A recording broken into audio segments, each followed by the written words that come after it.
lets it fly. He throws it! Hello, everybody. Welcome to the 407 podcast based out of Orlando, Florida. My name is Mills. I'm here with Justin and a special guest, Harrison. First off, before we start anything, I want to thank you guys. We hit 18 subscribers. It's pretty sick after a day, so pretty cool to see that there is like a niche spot for us on YouTube. Not a lot of Orlando Magic basketball talk on YouTube or in the media in general, so we're hoping to change that. Also want to shout out the 147 followers we've gotten this week on Instagram, as well as the 59 of you that may be joining us from Twitter. Thank you so much for that. Continue to like, share, retweet, all that good stuff to get more Magic fans listening, talking, and we look forward to having more of you guys on the show. Thank you guys so much, what he said. So to start out here, Harrison, welcome aboard. How long have you been a Magic fan, man? Good to be here, fellas. So I became a Magic fan. Believe it or not, I'm actually from West Virginia, West by God, representing. But I went to my first ever NBA game down there in Orlando when I was about 8, I think. It was Dwight and Jameer's second year in the league. And Grant was still there, and I got a T-shirt. It was like a double XL that I caught in the stands of the three of those guys, and I knew that I'd be rocking the blue from here on out. So, diehard fan and excited about Cole, no doubt. Yeah, that is awesome. I also, similar, about like 8-10 years old, fell in love with Dwight Howard, Jameer Nelson, JJ Redick, all the guys back when we were a really good team in the East, and definitely bleed blue. I know Justin's a younger fan, has a few teams that he supports, but I'm born and raised in Boston, Massachusetts. I'm a diehard Celtics fan, but ever since moving to Orlando 2 years ago, big Magic fan, been out to games every season, falling in love with this team and the fan base even more every year. Really, really excited about the future in Orlando, so definitely here to stay. All right, well, some topics we're going to talk about today. Obviously, the big news, the Magic select guard Cole Anthony from UNC, 15th in the draft. Huge pick. We're going to talk about other mid-round prospects that kind of went around him, his fit on the team, and then we're going to dive into some free agency options that the Magic might explore come tomorrow. So starting out, fans seem to be pretty split on the selection. I've seen a lot of positive and a lot of negative on Twitter, on Bleacher Report. A lot of fans are happy that we took a guard finally. It's been a long time since the Magic took a guard. And then also some fans are upset that we didn't address an apparent need at forward, and that there are a lot of foreseen risks with Cole Anthony. So, I mean, you're never going to please everybody. It's hard to please all the fans, but definitely some separation there. I do definitely have to start off by apologizing. I remember at the end of last episode, if you guys heard our first episode, I said anybody but Cole Anthony. The night of the draft, I was just not happy. I was thinking that this guy was just not going to be bringing what we needed to the team. But after doing a lot more research, looking up a ton of videos, really going into who the character he is, what he brings to this team, his fit with Markelle Fultz, his energy, athleticism, speed, his bounce for sure, I think it's going to be a really, really good draft pick. He could be the biggest bust, or he could be the biggest star. At 15, that's a great pick.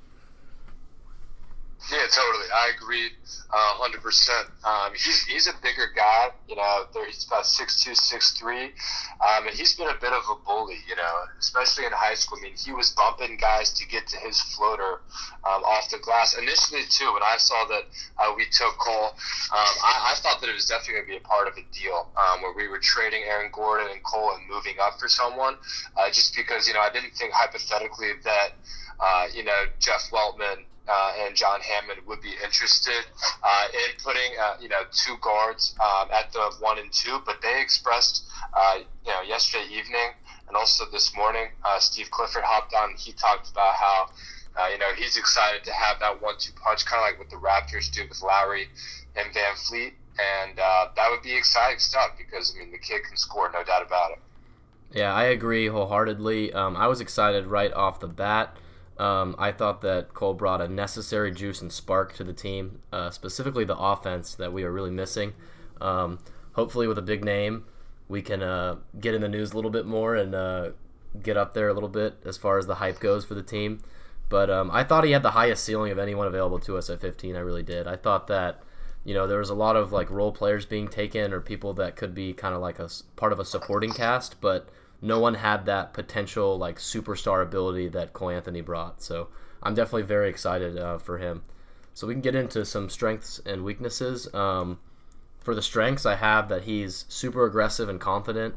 He's athletic and he's got a really good build. Like you said, Harrison at 6'3", he's almost 195 pounds. He's really good at contested shots and finishes. He's a really tough finisher and he likes to get down there with the big boys. He's a decent three-point shooter, hovering around 35%. He does have his fair share of weaknesses, though. Efficiency was a big one last year in getting teammates involved. He kind of tried to put the team on his back at UNC, and I don't really blame him because he didn't have a lot around him. But his shot selection can be kind of tough, and trying to draw fouls and make over-contested shots was a problem that he definitely had. His free throw shooting went down from 90% in high school to 75% in college. It shows that he has the ability, but he didn't show it last year, so he needs to work on that. And then finally turnovers, which can be in part to him having the ball in his hands most of the time, but definitely something he needs to clean up. I think my biggest strength that Cole Anthony has that a lot of people don't talk about is he is a very sneaky passer. He can move that ball around. He's fast. He drives a lot like Markelle Fultz. So having two very quick drive-first type of guards, I think that's going to open up Aaron Gordon on the wing, which you've seen his three-point percentage go up and down, but he is a better three-point percentage than a lot of people give him credit for. And I also just think that driving, maybe some dishes to Vooch, I think he's going to be a really good complement to Markelle Fultz. And I'm really excited to see if he's going to be out there starting beginning of the season. If it's him coming off the bench with Terrence Ross, I think that's another deadly combo to put out for the Magic. Yeah, totally agree. I think one of Cole's strengths is that he has sneaky bounce. I mean, the kid can get up every once in a while, and he's a competitor, man. I mean, if you saw him first, game they played against Notre Dame, I mean, he went up and blocked a big man. Just a competitor, an athlete getting after it. I mean, he talked about it in his interview that he just wants to win. He does whatever he wants to win, loves the game. You got to love that mentality going in. But then also, he's just, he can shoot the ball. He's in rhythm. He can get to his spots, with ball handling. And then also, he can move off screens. I mean, UNC had no help for him. So that's kind of hard to take a look at, what he was doing as a playmaker. But they were running him off screens, as an off guard in the zone, kind of half court offense. So it was exciting to see, us get a guy who's running off screens. The only guy we really had is T. Ross, and I agree that there'll be a nice 1-2 punch coming off the bench.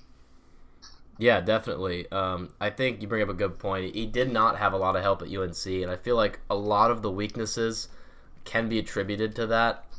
Him just having the ball in his hands so much and then basically asking him to carry them to victory every game.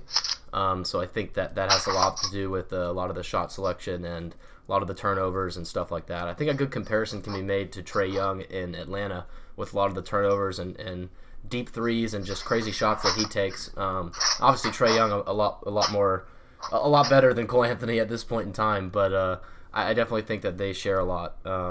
And I think he fell probably more due to the injury than the inconsistencies, because I think that scouts knew that those inconsistencies had to do with the team around him more than him. What do you have up next for us on the podcast tonight? So I think we should talk about his fit on the team. I know we elaborated a little bit about him on the bench coming off with Terrence Ross, but a lot of people seem to be concerned about Fultz's role. I really see them as being kind of the 1 and 2 and moving between that. We were talking a lot before in the first podcast and before that Fultz can play the 2. He's got the length. As long as that number 1 can shoot. They did play Augustine with Fultz on the floor a lot, and it seemed to be working pretty well. But again, that 1 has got to be able to shoot the basketball. So I think that's a real possibility. I mean, I've already said I think he'd be awesome off the bench, but I do see him as a starter. I read in a couple articles today that think he'd be a great shooting guard compared with Markelle Fultz. I think I could see him playing at the 2 as he is a little bit smaller. He is quick. He has a little bit of a shot. I just think the shooting department is going to suffer, and I think it'll lead us into our next section, which we're going to talk about free agents starting tomorrow night at 6 p.m., November 20th. So I think we definitely need to go out and get someone to shoot. I think they're both amazing facilitators, and if he is starting, I know there will be a lot of fans in the stands wearing number 50 on opening night. Yeah. I think that Markelle is going to do well in hiding some of Cole's weaknesses that we saw him do in college, which is turning the ball over and trying to play hero ball. I think that Fultz, like you said earlier, Mills, he's a bigger guy, 6'4", and if you remember that Laker game back in late January, I mean, he bodied LeBron to the basket. I mean, he is tough and he's pretty strong. He's only going to continue to grow, in his body. So I think that he can guard the two. But I think that on offense, they'll probably want Fultz with the ball in his hands, being the creator, and having Cole as a secondary guy who can get to his spots.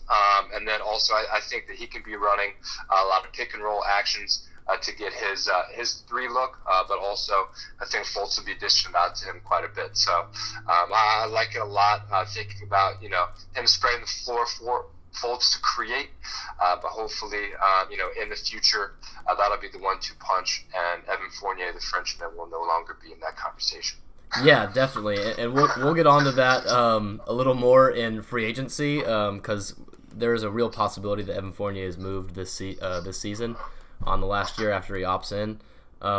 But 2 more questions before we move on. First, I saw a lot of things on social media talking about how a lot of Magic fans thought that Cole Anthony wasn't a planned decision, that it was the Weltman either panicking or Aaron Nesmith was the pick and he got taken and he just took the best player available. But I'd have to disagree with that. I think that Cole Anthony was a planned pick if he was available to them, and I think it has to do a lot with finding value.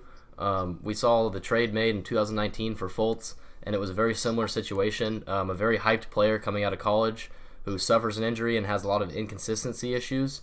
Anthony is not to the severe level of Fultz, but I think it's a similar story, and the Magic both times chase the value and the potential stardom, and I believe that that's a smart strategy because we've gotten 2 players that could develop into really, really good players for not a lot of value. So, looking at the NBA draft results, I just want to take a little time out of talking about the Magic, and I want to hear who you think the number 1 player in the draft was, the biggest surprise, and someone that you would have liked the Magic to take other than Cole Anthony. So go ahead first with the number 1 player, followed by the biggest surprise, and then another pick for the Magic if they were not to have gotten Cole Anthony.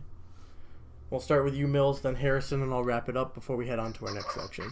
I'll let Harrison go first because I need to think about that one for a second. But that's we a good have question. our list up here, but Harrison, 3 questions on you. If you need a little more time, you let me know. Yeah, I think I'm good. I think that it's kind of a crapshoot up top for the greatest player in this draft class. I think that Anthony Edwards going to Minnesota definitely gives him some limitations because he's going to be going into a situation where there are stars. So he's going to kind of have to play off the ball and find his spots. Kind of similar thing with Wiseman, right? Like he's not going to be the center of any kind of offense anytime soon. I mean, it's going to be a shot blocker and run into the rim. So that's why I think LaMelo is the best pick in this draft, frankly, just because he's going to Charlotte. We'll see what they do with Scary Terry and Devontae Graham. Those are both guards who can shoot the lights out. But the kid's 6'7". He's got great feel for the game, handles the ball, shoots it well, played well in Australia, which I was surprised about, because those are grown men down there. I just think that he's going to be able to find his groove, find his niche, and they're going to give him the keys to the city, I think, there, and he's going to be able to flourish that way. Biggest surprise for me was, frankly, how far Deni Avdija fell. He went all the way down to 9 for the Wizards, and I watched him relentlessly before the draft. I watched every clip I could find of him playing, and I thought no shot he would, fall past 6. He's 6'8". He can shoot the ball pretty well. He runs well. He's athletic. He can get up and jump. And he's a young kid. And he proved that he can play for Maccabi Tel Aviv, which, in my opinion, is a top 3 international franchise, out there. And, he played with flying colors. And Everyone praised him overseas, said he was the best guy coming out of the class, but, I mean, Killian was taken ahead of him, so that just shows, there was something they didn't like about him. Yeah, I would agree mostly with that. I think that Anthony Edwards edges out LaMelo Ball as my best pick, just because I just think he's the most complete player in the draft. Mm-hmm. But Denny Avdija, definitely, that was very interesting. A lot of people were comparing him, obviously, to Luka Doncic after the numbers he posted and just the entire narrative surrounding him. So I definitely would say that was a big surprise. I think that Patrick Williams at 4 was a big surprise too for a lot of people. Definitely is just a freak athlete and has the potential to be insanely good. But at 4, it was very surprising. A lot of people had him kind of 10 to 13. I feel like so. That was definitely my biggest surprise. Now for both of you, before I take over for my minute of fame, you guys go ahead and hit me with one other player you wish the Magic would have taken at 15. I really liked Kira Lewis Jr. and Aaron Nesmith. I know they were taken before, but if things worked out differently, for a player that we had available to us, probably RJ Hampton. I really liked him. I really liked his athleticism and his explosiveness. So I'd probably go with that. Yeah, I would say that the guy that I wanted so badly was none other than Killian Hayes. He's a big guard. He's a lefty. 6'5", same size as Harden, and he's got crazy moves. And he's got great footwork. I think he's going to be a threat. Hopefully, it's hard to develop guys in Detroit. I haven't really seen a star come out of there in quite some time. So hopefully they can kind of breed him into what I think he can be. But he was my guy all the way. And then the guy that I kind of was thinking that we could potentially take was Josh Green, who went to Dallas at 18. And frankly, I was surprised that he went that far back. I thought that potentially the only other route I would have wanted to go is to trade back to either get RJ Hampton or Josh Green. But dominoes fell where they did, and honestly, with Cole on the board there, he was the number 2 kid coming out of high school, so heck of a find. It kind of fell into our lap that way. I absolutely love Josh Green, so I'm very happy you brought up that name. Josh Green from Arizona could play 2 players very well. He's an NBA starter, ready. I would have loved to seen him. A couple people that went after us that I would have loved on the Magic would be Precious, Tyrese Maxey, very good. RJ Hampton would have been a great fit. But one person I wish the Magic did get, however, that went to my favorite team, the Celtics, was Aaron Nesmith. I think that would have been an awesome pick. One right before the Magic. He could have played small forward, power forward. His shooting's insane. The Magic absolutely need a scorer. Now for best player, however, I do think Anthony Edwards is incredibly skilled. He'll be amazing next to D'Lo up in Minnesota. And I think Onyeka Okongwu is a massive pickup for the Hawks. I think the 2 people that are going to make the biggest difference this year in the NBA are going to be James Wiseman and LaMelo Ball. LaMelo Ball is going to be the biggest certified star, and he's basically the face of that terrible Hornets team. So he's going to get the most touches. He'll probably win Rookie of the Year, as it's just going to be the LaMelo Ball show. Maybe Charlotte will build around them. They do have a bunch of youth, a bunch of other people that will play with him, like you were saying. Scary Terry's a great guard. They got Devontae Graham as well as Malik Monk. So they got a ton of guards down there in Charlotte. So a bunch of picks there. But I definitely do think James Wiseman will probably be the biggest pick, as it's a massive upgrade at center for the Warriors.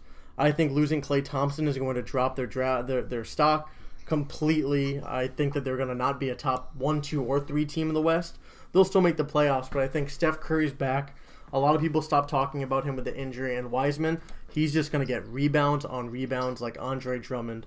He's going to get fed, unlike any other player the Warriors have had over the last 4 to 5 years.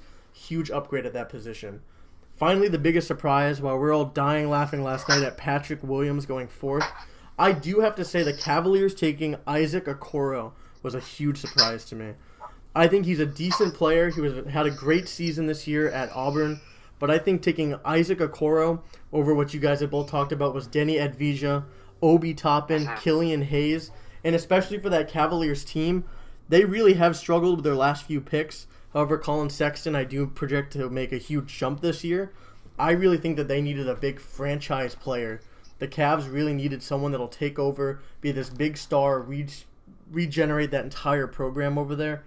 And I just don't see Isaac Okoro being anything more than a bench player that has great defense, great athleticism.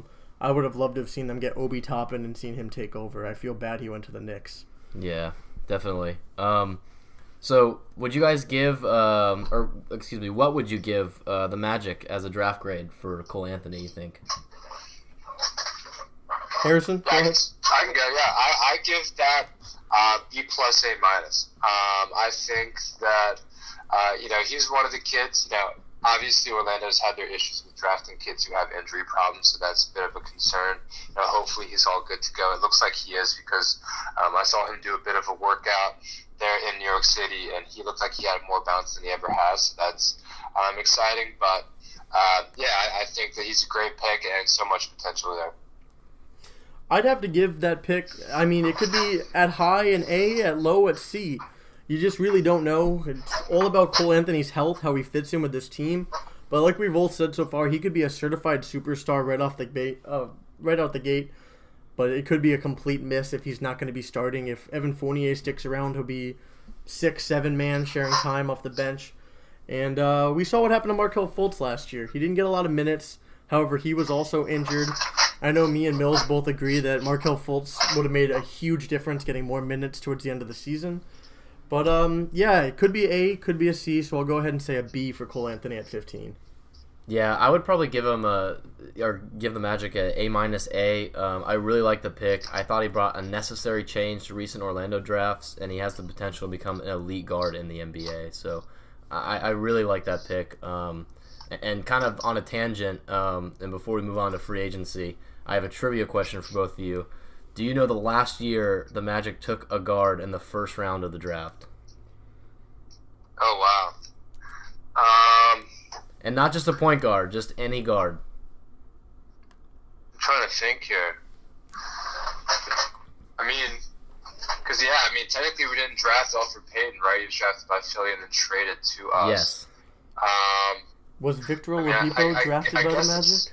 It was Victor Oladipo. Oh, yeah, Victor Oladipo. In 2013, it's been 7 years since the Magic took a guard in the first round. So I think a lot of fans were excited to break the trend of taking a big with a massive wingspan and drafting a score-first guard who can help the team right now. So I definitely support the pick.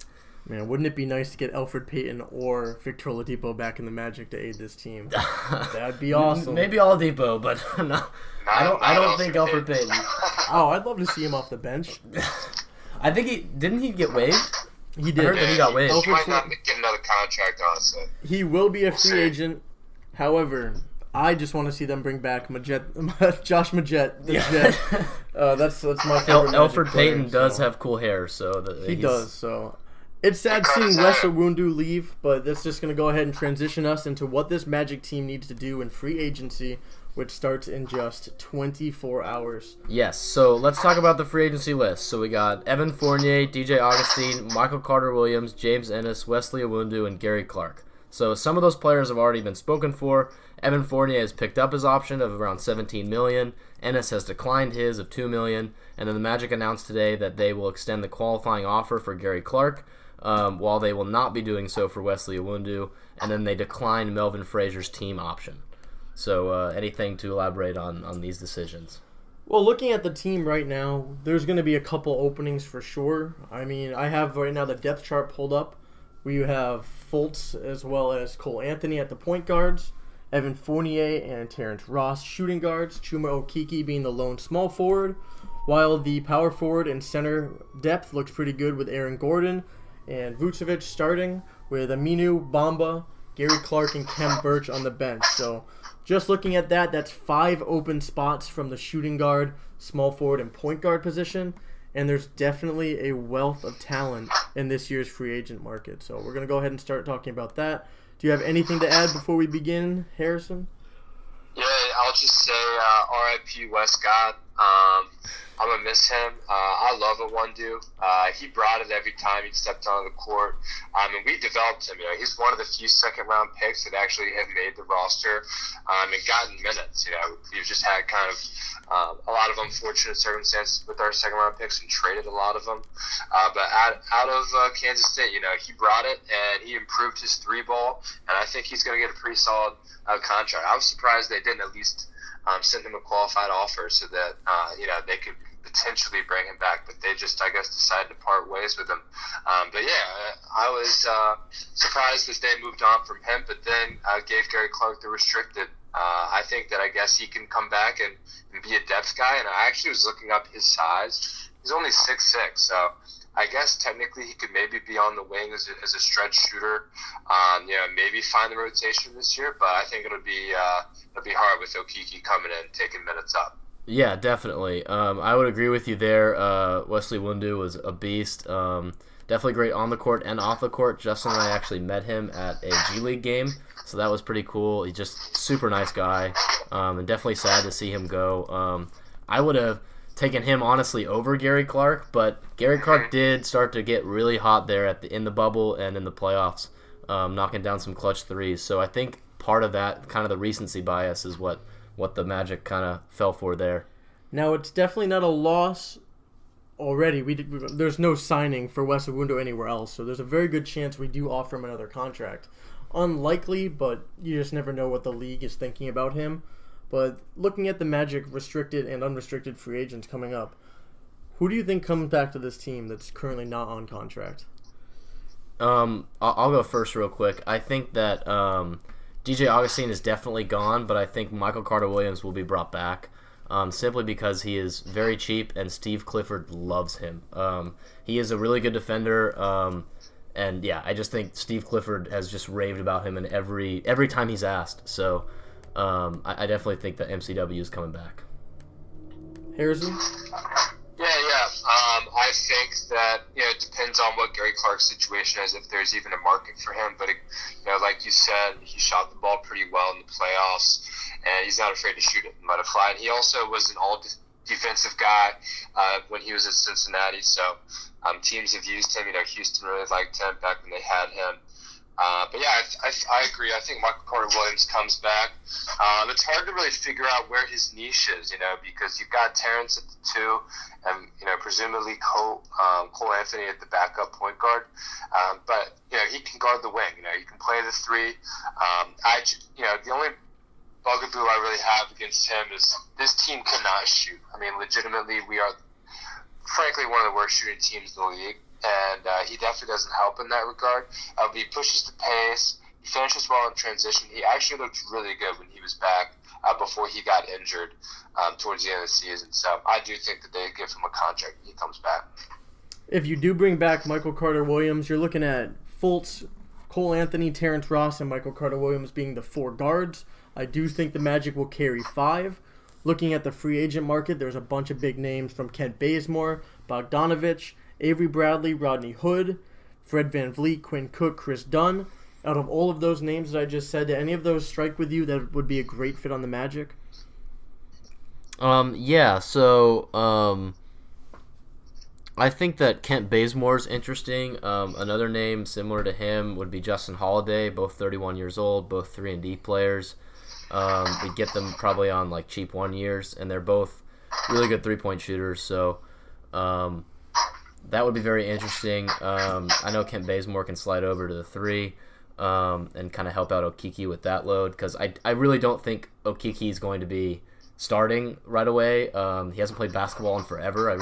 They're probably going to put either Gordon at the 3 and Aminu at the 4, or vice versa. But yeah, I think those 2 names are pretty interesting. I definitely think we're going to need some help at small forward and power forward, so we'll get to that next.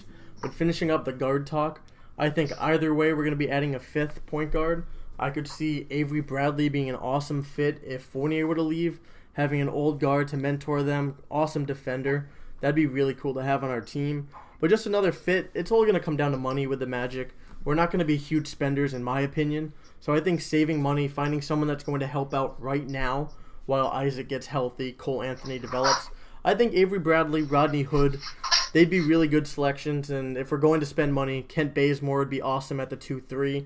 And Fred VanVleet's just a pure scorer. I think he's going to get a huge contract somewhere. It'd be awesome to land him. Yeah. Just to follow up, I think that there are two, real niche fits that we can bring in for the upcoming season. Starting tomorrow. One, it just depends on how much they really like Anthony playing beside Fultz, because I think that if they were to move forward with a guy who can play backup point guard but then also shooting guard, that could help a lot with just finding good matchups and good team chemistry to where Cole can play backup point guard, but if he hops in with Fultz for some runs, they've got a guy. I've got Caldwell Pope potentially being a guy for us. He's 6'5", he just learned from the best, won a ring. He's still relatively young and shoots the ball well. Also kind of a guy who could be gotten for cheap. I think that Garrett Temple actually just became a free agent. He's been actually an Orlando Magic killer for years. And, he's a 35% career three-point shooter, and he's 6'6", so he can play the 1 through the 3. That would be fun. One of the names that you brought up was definitely Rodney Hood.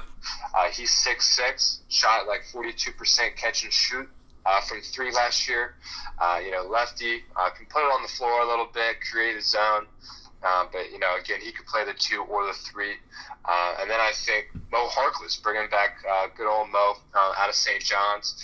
He's 6'9", he's long, he can guard.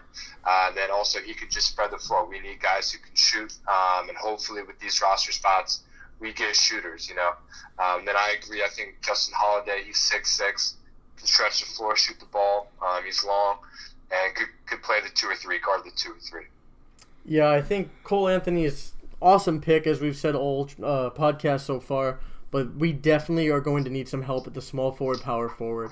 Not sure the status on Okiki. He could be an awesome star, but I don't know if he's ready to start in the NBA right now, as he's basically, he is a rookie, and he hasn't played basketball in a very long time. So I think it'd be awesome to bring in some veteran talent at the small forward, power forward position, but the only way I see that happening is if Fournier or Aaron Gordon gets traded somewhere else. So at the small forward, power forward, we're going to be looking at Gordon Hayward, who recently opted out today, Danilo Gallinari, Davis Bertans, you got Jay Crowder, Paul Millsap, Serge Ibaka, and Marcus Morris. Any of those names sound good to you guys? I really do like Davis Bertans and Marcus Morris for a fit on this team right now. But I just don't see us spending big, although we will be getting some small forward, power forward bench players no matter what. Yeah, so the way I look at it is they have 3 options. They can, 1, sign depth backup players at the 3-4.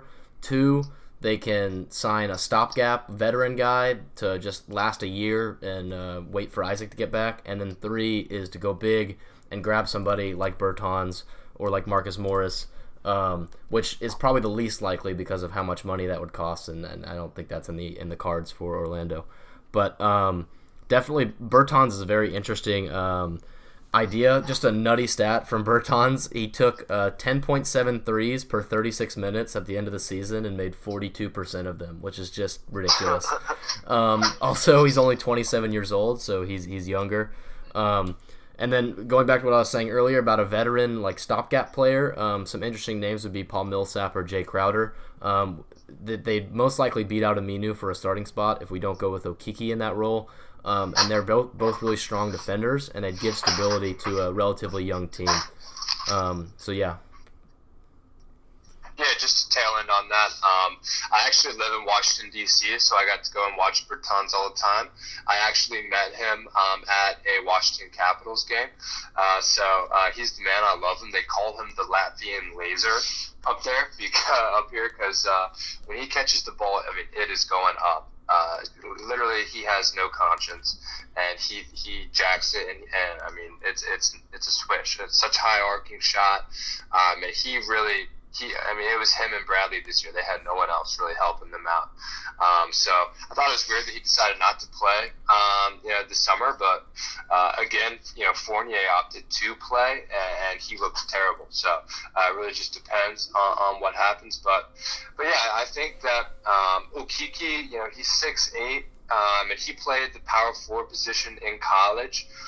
It might take a bit of time for him to get more comfortable with playing on the wing, so we'll see what happens there. And I think Aminu, predominantly when he was in Portland, he played more of the 3-4. We'll see if they trade Gordon. I don't really know who they would even be interested in getting now.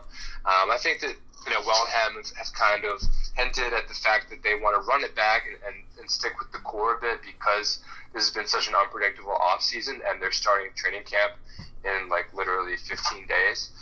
So we'll see. I'm hoping and praying that the rumors are true that Fournier, has semi-requested a trade or wanted out of Orlando, because we need to give the keys to Morkel and let him run the show. Fournier, he's great, but we just don't need him anymore. I couldn't agree more with you. I do think it's his time to go. I definitely don't despise him as most Magic Twitter fans do. I've seen a lot of hate his way, everybody rooting for him to be gone. But I do think he needs to move in order to help out this team. And with him off the books, the idea of him coming back, getting another Magic contract would be gone. And I really do want Aaron Gordon to be a Magic lifer. So I think that money best would be spent on him and getting some more youth depth. Now to finish up this episode, we're going to go ahead and finish it off by talking about our way too early, as a lot is going to happen next week. Within the next month, there's always going to be injuries, trades, all that stuff. Way too early. Where will the Orlando Magic finish this 2020-2021 NBA season? Yeah, so I have them as the 8th seed right now. I think ultimately they end with about 35 to 40 wins, and I think they're pushing for Indiana at the 7, and then I think Atlanta is pushing us from behind us for the 8. So that might not be how it shakes out, but there's a lot of uncertainty with the roster, and it depends a lot on what we do going forward. I mean, if we trade Fournier or we trade Gordon, then obviously that might not happen. But yeah, I think that's where I'd put them right now. Harrison? Yeah. I'm in the same boat. Yeah, 7, 8, 9. I think that we're just gonna have a similar roster this year and run it back. Hopefully Fournier gets traded for a guy like Will Barton or maybe Gary Harris in Denver, who wants some more cap room come next summer. But we'll see what happens. But there's going to be some good teams in the East coming up. I mean, Miami's going to be very good again. Brooklyn is going to be a powerhouse. Who knows how good they'll be? But there's some teams that are kind of definitely nipping at the butt. I mean, John Wall comes back. He's good for Washington. They'll be scary. Atlanta looks like they're trying to spend some money and get another guy to help out. Trae Young, I saw they just traded and got Tony Snell. He's a heck of a wing that'll probably start for them. So we'll see. I mean, Atlanta and Washington will definitely be scary guys on the up and up. But yeah, I think that they'll be the same place they've been the past 2 years, and they're just waiting on J.I. to come back, frankly. Yeah, I definitely agree with both of you. I think it's going to be somewhere between 7 and 9. I think the first top 6 are pretty much solidified for the next couple of years going forward.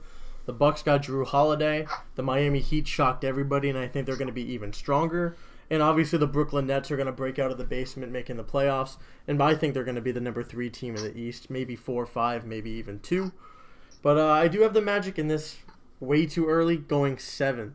I have us at 30 wins and just barely beating out the Indiana Pacers, Atlanta Hawks, and Washington Wizards as 8, 9, 10. So Magic at 7, Pacers 8, Hawks 9, Wizards 10. I think they're all going to finish within 1-2 games of each other. Yeah, definitely. Well, I like that as well. But yeah, I think that's going to pretty much do it for this episode. I want to thank Harrison for coming on to the podcast tonight. We had a great time talking Orlando Magic basketball with you. Any social media you want to shout out to listeners? I run a Twitter account called Future Magic GM. I'm actually going to obviously shout these guys out as well for putting me on here. And I loved it, though. Definitely love talking Orlando basketball, and we'll see what happens this week. But I'm excited to see 2 rookies get to play. It's been a while since we've been thinking about Okiki. Oh, yeah. It's going to be a super exciting time. These next coming weeks are going to be pivotal for the Magic season coming forward. So, Justin, I'll let you shout us out and take us out. Yeah, thank you so much, Mills. Thank you so much, Harrison. We had an awesome time with you. We'll definitely have you back on this podcast. And we just want to go ahead and finish out by thanking our followers, thanking our subscribers. Please continue to go out and share us. Make sure we're getting more involved in the Orlando Magic Twitter, Instagram, YouTube community. Once again, thank you guys all for your likes, subscribed, and we look forward to having you guys out onto the 407 podcast again. So for Harrison Mills and myself, Justin, thank you guys so much for listening. We can't wait to continue to bring you some more amazing 407 podcast content.